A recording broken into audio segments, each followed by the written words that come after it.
I think I gave the first public talk in the summer of 2007, in which I drew attention to the parallels between what I saw happening in Iceland and what I had seen earlier, 10 years before, in Southeast Asia and Korea.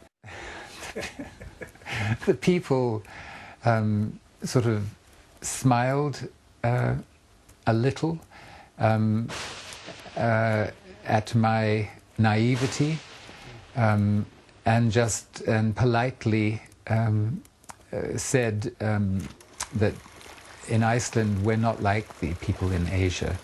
We have our young Vikings.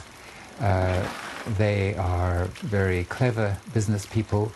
They know what they're doing. They are very sophisticated at managing risk.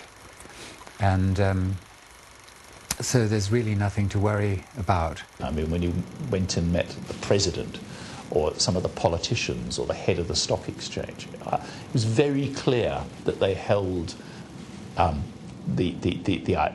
banks in a sense of fear and awe, and they weren't going to in any way make sure that they operated in a sensible manner.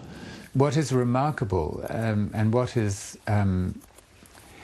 reprehensible is that the government of Iceland, the Central Bank of Iceland, and the financial regulator of Iceland all acted as cheerleaders of the banks rather than as regulators on behalf of the public. I mean, I met the Icelandic regulator in Reykjavik, and I remember as I walked into the room, I think it was a man called Paul Gunnar Pálsson. I don't know if I've got the pronunciation right. But as I sat down, he said, "Aren't you afraid of these people?" And I looked at him, and immediately I thought, well, okay, so he must be. I said, no, of course I'm not afraid of them. At the end of the day, you know, they are what they are, and they're a shareholder, and we'll do what's right, and so on. Of course I'm not afraid of them. But I really felt like saying, but are you? And why? The Icelandic economy was on the back of these very, very successful banks. So nobody was going to sort of say, hey, slow down, stop.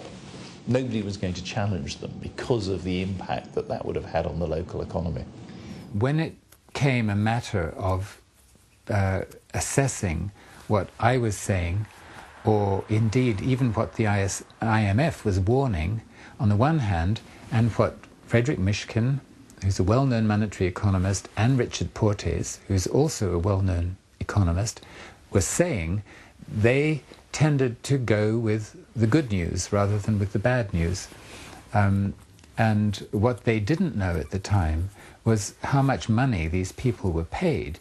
There's a debate as to what caused the collapse of Kaupthing, Singer and Friedlander, or Kaupthing, and I know that some people have said it was hit by the global banking crisis, and it was, to me, the global banking crisis was caused by people like Armand and Hreiðar and Sigurda. I mean, to me, that's what caused the international banking crisis.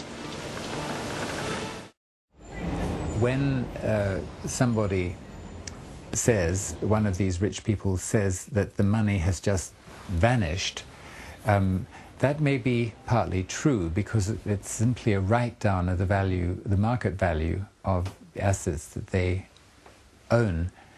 But it's also substantially untrue. What they're saying is that they've got layers of secrecy protecting anybody else from identifying where they have got this cash.